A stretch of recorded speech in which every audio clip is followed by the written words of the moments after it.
تیسری صدی عیسوی کا واقعہ ہے کہ اس زمانے میں ایک بادشاہ ہوتا تھا جس کا نام دقیانوس بتایا جاتا ہے، اور آج تک بھی اس کی طرف نسبت کر کے کوئی پرانی چیز ہوتی کہ دقیانوسی چیز ہے تو یہ اس کی طرف نسبت ہے۔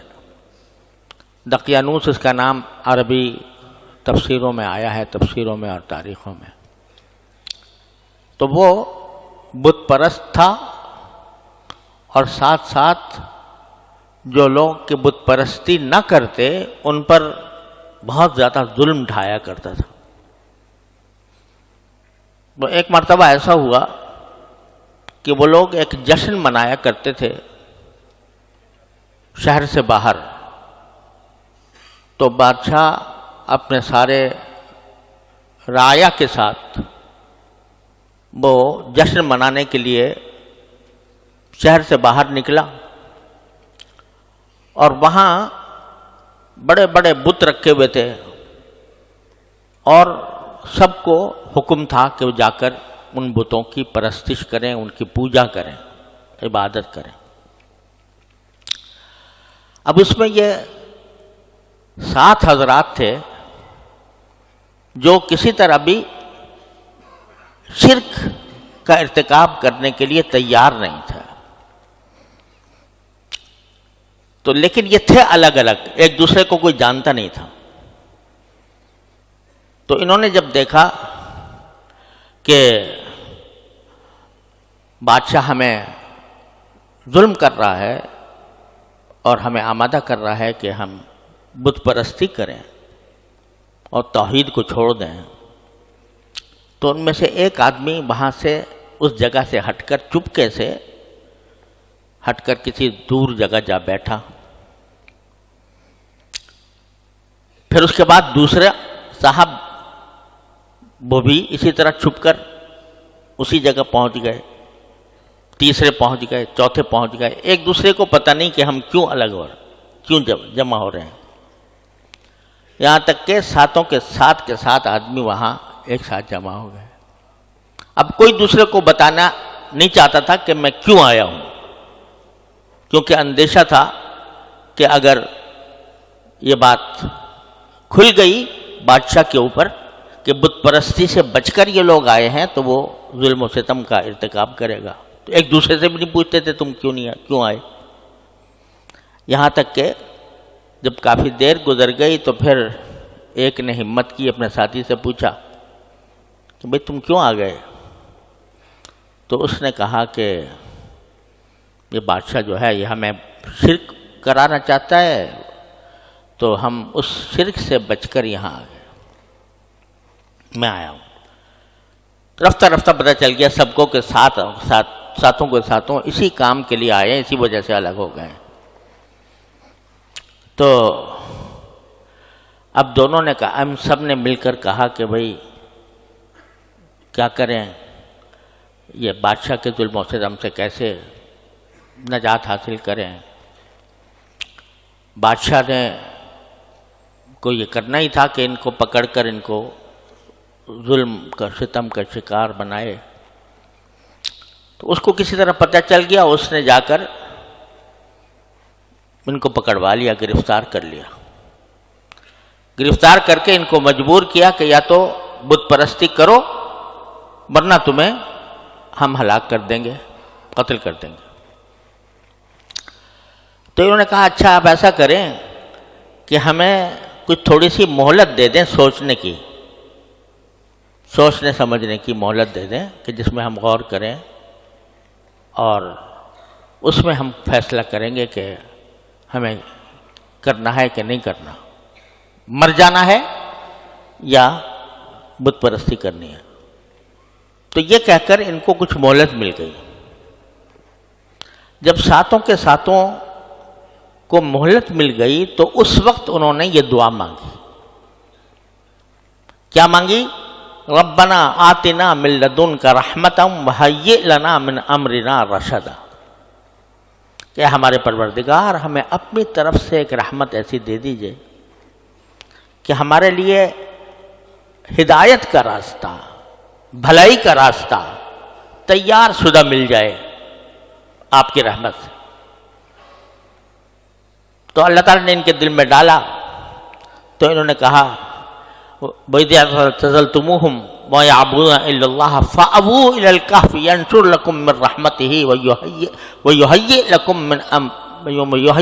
مِّرْفَقًا مِّنْ أَمْرِهِ مِرْفَقًا. تو انہوں نے کہا کہ جب تم ان بادشاہ سے کنارہ کشی اختیار کر کے آ ہی گئے ہو اور تم نے ان کو بھی چھوڑ دیا اور جن خداؤں کو وہ مانتے تھے ان کو بھی چھوڑ دیا، تو اب ایسا کرو کہ ایک غار میں جا کر پناہ لے لیتے ہیں. فَأْوُوا إِلَى الْكَهْفِ، اور پناہ لے لو ایک غار میں. يَنشُرْ لَكُمْ رَبُّكُمْ مِنْ رَحْمَتِهِ، تو ہم نے جو دعا مانگی تھی کہ اللہ ہمیں رحمت عطا فرما دے، تو اللہ تعالیٰ ضرور ہمیں ہمارے لیے اپنے رحمت کے بازو پھیلا دیں گے. اور وَيُهَيِّئْ لَكُم مِّنْ أَمْرِكُم مِّرْفَقًا، ہم نے کہا تھا کہ ہمارے لیے راستہ تیار کر دیجئے، ہدایت کا راستہ، بھلائی کا راستہ.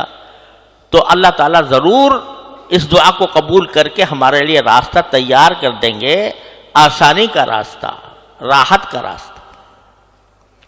چنانچہ جا کے ساتھوں کے ساتھوں ایک غار میں جا کے چھپ گئے.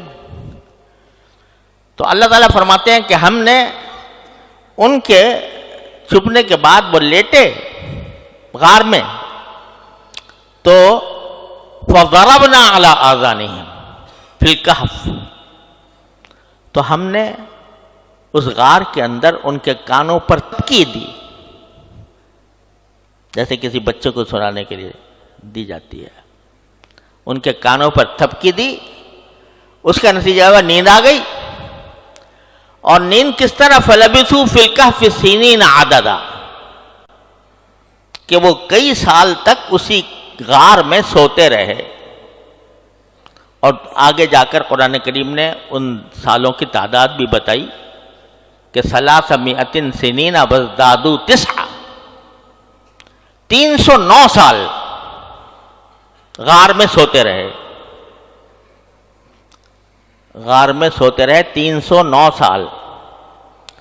اور یہاں بھی بعض حضرات نے یہ نقطہ بیان کیا ہے، میں نے حساب تو نہیں لگایا، لیکن نقطہ یہ بیان کیا ہے کہ 300 سنین وازدادوا 9، قرآن کریم میں یہ فرمایا کہ 300 سال رہے اور 9 سال زیادہ.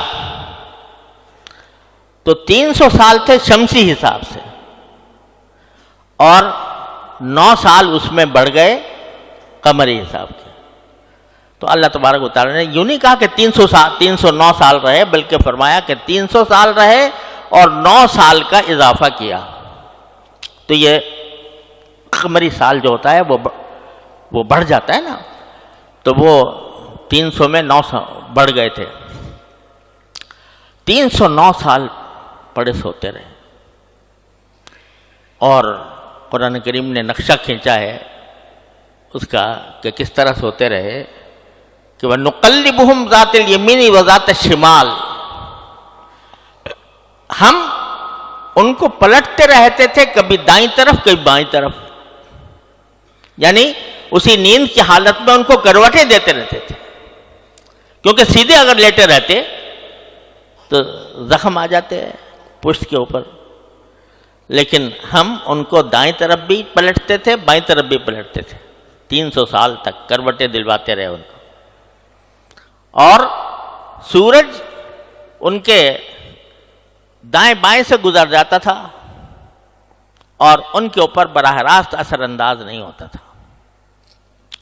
اور قرآن کریم نے یہ بھی نقشہ کھینچا ہے کہ وہ جس طرح سو رہے تھے اور ان کا کتا وہیں پر اپنے بازو پھیلائے ہوئے بیٹھا تھا. وَكَلْبُهُمْ بَاسِطٌ ذِرَاعَيْهِ بِالْوَصِيدِ، ان کی چوکھٹ پر کتا جو ہے وہ اپنے بازو پھیلائے ہوئے بیٹھا تھا. ایک ڈاکٹر نے لکھا ہے کہ یہ جو قرآن کریم نے کہا ہے کہ ہم ان کو کروٹیں دلاتے رہتے تھے دائیں اور بائیں، تو یہ طبی اعتبار سے کسی آدمی کو زندہ رکھنے کے لیے ضروری ہوتا ہے کہ وہ سیدھا لیٹا نہ رہے ورنہ زخم ہو جاتے ہیں. لیکن کتا جو تھا وہ اپنے بازو پھیلا کر بیٹھا رہا 300 سال تک. تو وہ ڈاکٹر کہتا ہے کہ انسان میں اور کتے میں یہ فرق ہے کہ انسان کے تو پشت میں زخم ہو جاتے ہیں، لیکن کتا جو ہے وہ اس کے کھال میں اللہ تبارک و تعالیٰ نے یہ صلاحیت رکھی ہے کہ اس کو زیادہ دیر زمین پر رہنے کی وجہ سے اس کو زخم نہیں ہوتے. تو وہ باسط ذراعہ بالوسیط. اور اللہ تبارک و تعالیٰ نے نقشہ کھینچا کہ اگر تم اس حالت کو دیکھتے جس حالت میں کہ یہ لوگ وہاں سوئے ہوئے تھے اور کتا ان کے پاس ان کی دہلیز پر بیٹھا ہوا تھا، تو کیا ہوتا؟ تم اگر دیکھو لَوَلَّيْتُ مِنْهُمْ فِرَارًا وَلَمُلِئْتُ مِنْهُمْ رُعْبًا، کہ اگر تم اس کا منظر دیکھتے تو اس کا خوفناک سا منظر تھا کہ تم وہاں سے بھاگ کھڑے ہوتے اور تمہارے دل پر اس کا رعب طاری ہو جاتا. 300 سال 309 سال سوتے رہے. ثم بعثناہم، پھر ہم نے ان کو زندہ کیا، یعنی پھر وہ نیند سے بیدار ہوئے. تو نیند سے جب بیدار ہوئے تو نیند سے بیدار ہو کر آپس میں ایک دوسرے سے پوچھ رہے ہیں کہ بھائی کتنی دیر ہم سوتے رہے؟ تو کسی نے کہا کہ بھائی 1 دن سوئے، کسی نے کہا کہ 1 دن کا کچھ حصہ سوئے. آخرکار انہوں نے کہا کہ چلو بھائی پتہ نہیں کتنا سوئے، یہ تو الگ بات ہے، لیکن بھوک لگی ہوئی ہے تو کوئی کھانے پینے کا انتظام کرو. تو کسی سے اپنے ساتھی سے کہا کہ بھئی چلو کچھ چاندی کے سکے، کچھ سکے تھے ان کے پاس، وہ جا کر کھانا تلاش کرو. اور دیکھو اتنی احتیاط کے ساتھ کہا کہ جاؤ ابعثوا احدکم، کسی کو بھیج دو، بورقکم ہذہ، یہ چاندی کے جو سکے تمہارے پاس ہیں یہ لے کر بھیجو. فلینظر ایھا ازکی طعاما، جا کر وہ تلاش کرے کہ بھئی کون سا کھانا حلال ہے، کیونکہ سب بت پرست تھے نا ان کے خیال میں. تو کھانا تلاش کرو اور حلال کھانا تلاش کرو. اس حالت میں بھی یہ فکر تھی کہ بھئی کھانا حرام نہ ہو.